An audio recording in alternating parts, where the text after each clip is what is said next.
Hey guys, Tanya Rubin with episode 37 of Temecula Uncorked, the place to be in the know on all things wine country.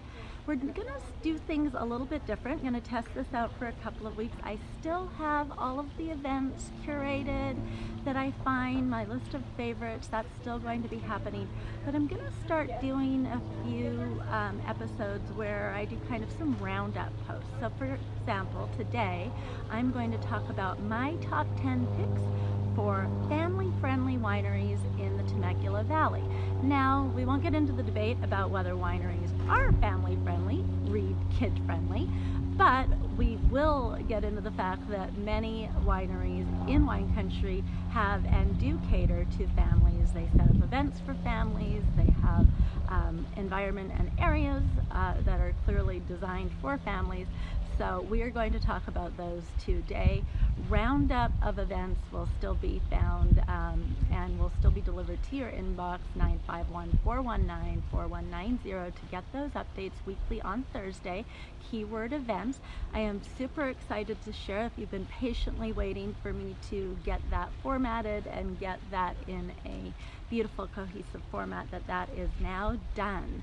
And this is now highly shareable and truly your way to be in the know on all the events in wine country, Temecula Valley, chamber events, city events, community events, wine association events, winery events, all the links for all of those things in one spot delivered to your inbox every Thursday morning. So a great resource for anyone who wants to be in the know.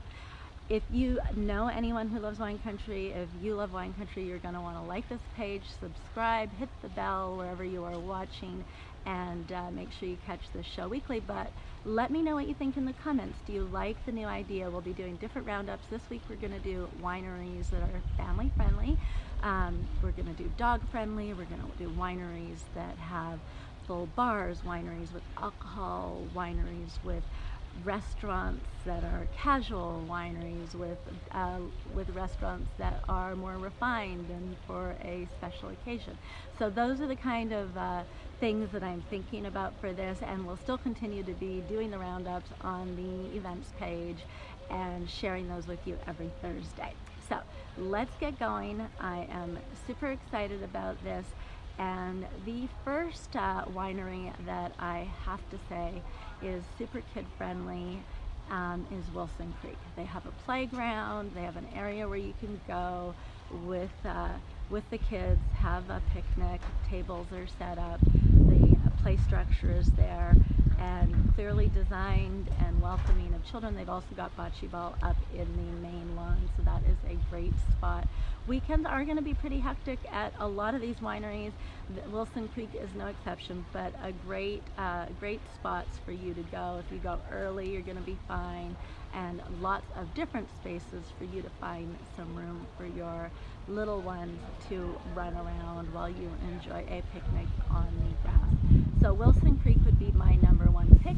My number two pick is going to be Long Shadow Ranch and Winery. They are off Calle Contento, and they have a bonfire Saturday on the weekends. It is definitely a family-friendly event, including mechanical bull rides. They've added zip lines, they have a band playing, they have a play structure as well. Definitely set up and very welcoming for families, and it definitely feels like a carnival, fun, down home kind of event when you check out Long Shadow for Bonfire Saturday. And they are a lot of fun. Very great family-friendly environment. The kids will go up and they're dancing with their friends, dancing with their family. It is a super adorable and fun way to spend a Saturday in the summer, especially these beautiful balmy Saturday nights. Okay, number three on my list, right next door to Long Shadow, is Peltzer Winery. Peltzer has first started as one of the annual pumpkin patches in town. So they have a whole area set up where there is family-friendly events often. They'll have face painting, and they'll have balloons and different family events scheduled, and Peltzer is my number three pick for that reason. Number 4 pick is going to be Somerset Winery. Somerset is on the De Portola side of the wine trail, and they have a very fun vibe. They've got cornhole set up on the weekends. They've got some other lawn games there for you to play with the kids, and lots of different spaces there as well.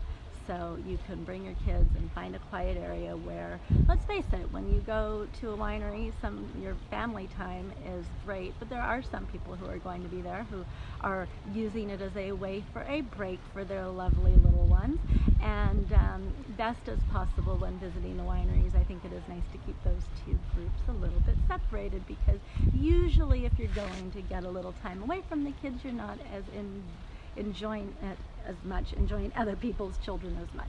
So a winery with lots of different spaces is one of the criteria that I would look for, and did look for when I was making this list. Number 5 on my list is Belvino. Belvino's got beautiful views, again, lots of open areas. They have a lot of music on the weekends, and they've also been doing movie nights at Belvino. My number 5 pick. Number 6 pick is Lorimar Winery. It's another winery with a lot of different areas. They have a food truck there on the weekends. They do a nice brunch on Sundays. Lots of different areas. We actually did our family photos there last year. So there's lots of little nooks and areas where you can go off if the kids need a little space to kind of run and get their willies out without disturbing other guests that are there enjoying the winery. So I love Lorimar. That might actually be a tie with Belvino in my books. Robert Ronzoni is going to be number 6 on my list. Robert Ronzoni has the bocce ball court that the older kids will often enjoy. My one caveat for Robert Ronzoni is they are up on a hill, and they do have like a little it's a landscape divide that kind of frames the really large patio. They've got lots of picnic tables set up for the restaurant section. So that area in there, if you have kids that are younger and like to climb, might not be so relaxing for mom and dad. They also have a lesser known picnic area. If you continue past the winery up to the very top of the drive, there is a picnic area. That area is fantastic for kids. Take a picnic and grab a bottle of wine on your way up. As with all of these wineries, be responsible. This is not like let's go out and party. This is like have a picnic and have a designated driver, or have a glass of wine very early and then wait. Be responsible, set a good example for the kids. They know, and they are watching everything you do. So that is Robert Ronzoni. Miramonte is my number 7 pick. Number 7, this is actually the only one on the list that I have not personally visited, but when I was doing research for this post, every list that I looked at, every thread that I found on the local community boards included Miramonte, so it made my list for that reason. They have a nice grassy area for the kids to play. I have a lot of friends who go there regularly for different family events, so Miramonte made my list that way.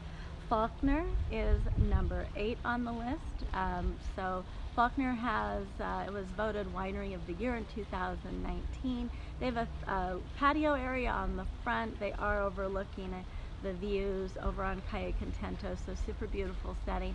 And they have cornhole as well, and they also have a nice expansive lawn area on the side. So that is suitable for a picnic for kids to hang out and for a family-friendly day in wine country.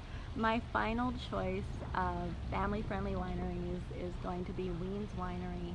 Again, another winery that's got lots of wide open spaces, some big grassy areas, so it'd be easier to find a little quiet, little spot where the kids can run and not disturb other patrons that are there to have their adult-only time. So that is my roundup of top 10 wineries in the Temecula Valley to enjoy with your family and your children. If that is what you choose to do, please do so responsibly. If you know anyone who loves wine country and would appreciate this information, I would love it if you would share this with them. Don't forget to subscribe to our newsletter update. Now that the newsletter is done, I am super excited to share that with you. Get on that list. You can either PM me or text 951-419-4190 and then follow the prompts. But that is now a fantastic resource for anyone who wants to be in the know on all things Temecula Valley and in particular wine country. Lots of great information in that newsletter now going out every week. So super excited about doing more compilations like this. Let me know in the comments what you think, whether you agree with me, whether you disagree with me, which wineries you would add if it were you. And I will be back again next week with another roundup post on Temecula Wineries. So be here for that. Look forward to seeing you again. And thank you so much for watching. We'll talk to you soon. Have a great week. Bye everyone.